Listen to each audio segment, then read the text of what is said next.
If you're doing everything right with food and meds, but your energy still crashes, your nerves tingle, or your blood sugar feels unpredictable, there's a missing piece most doctor visits barely touch: vitamin status. Vitamins don't replace medication or a healthy plate, but when you're low, your body works harder, insulin works worse, and complications creep up faster. Today, we'll fix that.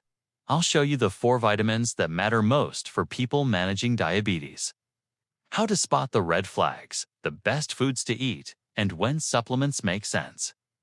By the end, you'll have a simple, confident plan to support steadier blood sugar, calmer nerves, and better long-term health. Quick note before we start: this video is educational, not medical advice.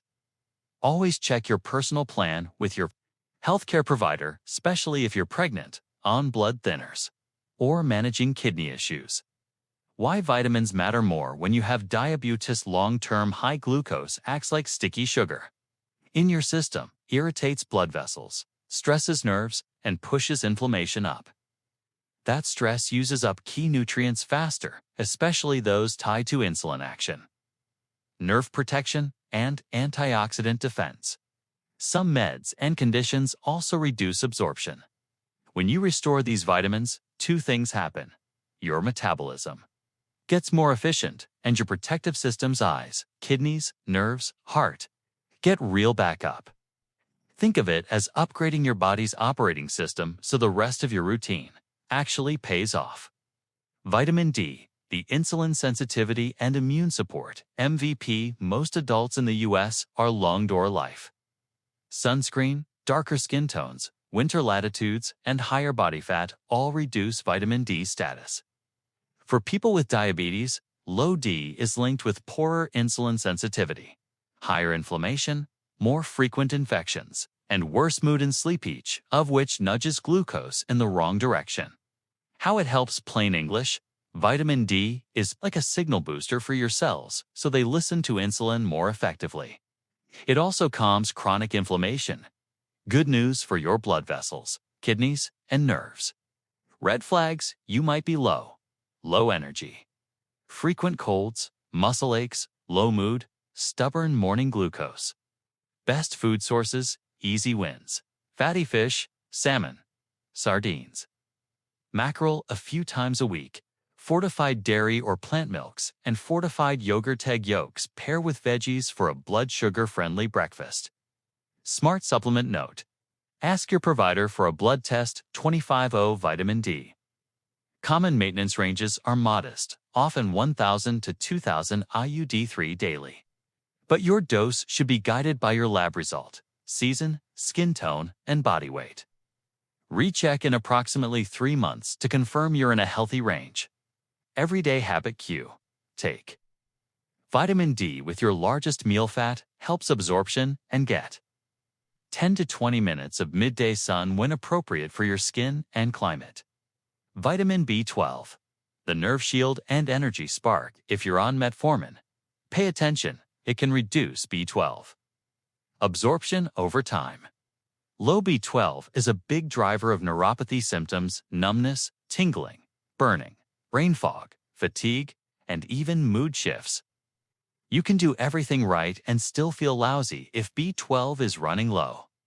How it helps: B12 maintains the protective coating on nerves, myelin supports red blood cell production, oxygen delivery equals energy, and helps lower homocysteine, which benefits your heart and vessels.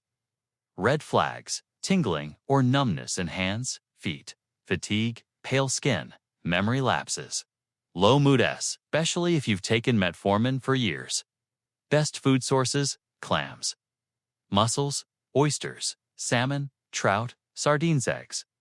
Dairy if tolerated. Fortified nutritional yeast or plant milks for animal product eaters. Smart supplement note: if labs confirm low or borderline B12, or you have neuropathy symptoms, ask about methylcobalamin or hydroxycobalamin.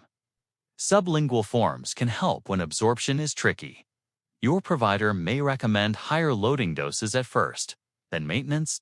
Everyday habit cue: Pair B12-rich foods with protein-forward meals and walk. 10 to 15 minutes after eating gentle. Activity plus adequate B12 is a great combo for nerve and glucose health. Magnesium. The carb tamer and call maker magnesium is involved in 300-plus reactions, including insulin signaling and glucose transport. It's also your calm mineral, supporting sleep quality, muscle relaxation, and a steadier stress response. Many people with diabetes run low from refined diets, GI issues, certain meds, and higher urinary loss. How it helps: improves insulin sensitivity, supports regularity, gut health, affects glucose, reduces nighttime leg cramps, and can nudge blood pressure in the right direction. Red flags: muscle twitches, cramps, constipation, poor sleep, stubborn, high fasting glucose. Headaches. Best food sources: leafy greens, spinach, chard, avocado nuts, and seeds, almonds. Pumpkin seeds, nut butters, beans, lentils. Edamame, K chocolate, 70% plus smart supplement note. If diet isn't enough, ask about magnesium glycinate, gentle.com, or magnesium citrate, helpful if constipated. Start low.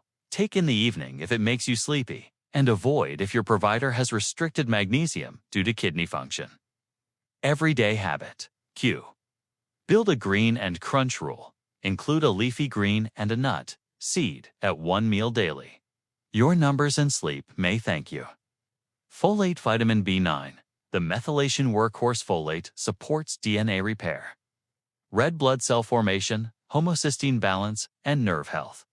Some people don't convert synthetic folic acid efficiently. Food folate and methylfolate 5-MTHF tend to be better used by the body.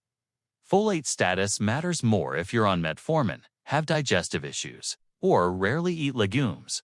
Greens. How it helps: smoother cell repair, better red blood cell health. Carry oxygen equals better energy and support for vessel health. Important. Protection when managing blood sugar. Red flags: fatigue, pale skin, tongue soreness, mouth ulcers, mood changes. Labs may show anemia with large red cells. Your provider can check. Best food sources: lentils, black beans, chickpeas, spinach, asparagus, Brussels sprouts, avocados, citrus, berries. Fortified grains. Check labels. Smart supplement note. If your provider recommends it, look for methylfolate 5-MTHF, especially if you've struggled to raise folate with standard folic acid. Folate works hand in hand with B12. Correcting both often brings the best results. Everyday habit. Q. Add a legume plus green at either lunch or dinner. Think lentil veggie soup, chickpea salad with spinach, or tacos with black beans and shredded cabbage. Putting it together. Simple weekly plan. You don't need a supplement cabinet to win, just consistent basics and targeted checks. Week 1 game plan. Keep it simple. Day 1 to 2. Ask your provider about testing: vitamin D, B12, folate. Consider magnesium if symptoms fit. Start logging energy, sleep, and any tingling. Day 3 to 4. Build 1 fish plus greens dinner and 1 beans plus greens lunch. Add a 10 to 15 minute post-meal walk after your largest meal. Day 5. Add a leafy green smoothie, spinach plus Greek yogurt, berries plus water, or an omelet with veggies for breakfast. Day 6. Start your evening magnesium-rich routine: leafy green at dinner plus a handful of nuts or seeds. Day 7. Review how you slept, your energy, and your post-meal readings. Keep the habits that clearly helped. A few safety reminders: don't megadose fat-soluble vitamins. Vitamin D is individualized. Follow labs. If you're on blood thinners, review fish oil or high-omega-3 intakes with your clinician. If you have kidney disease, discuss magnesium and vitamin-rich supplements with your nephrology team. Correct? B12 and folate together when labs point that way. Your nerves will appreciate it. Closing when you fix hidden vitamin gaps. Your whole routine works better. Meals spike less. Nerves calm down, sleep deepens, and energy returns. Food first, targeted. Supplements second, and steady habits always. Your diabetes plan just got an upgrade, one you can feel. Comment below, which vitamin are you checking first? D, B12, magnesium, or folate? And what food swap are you trying this week?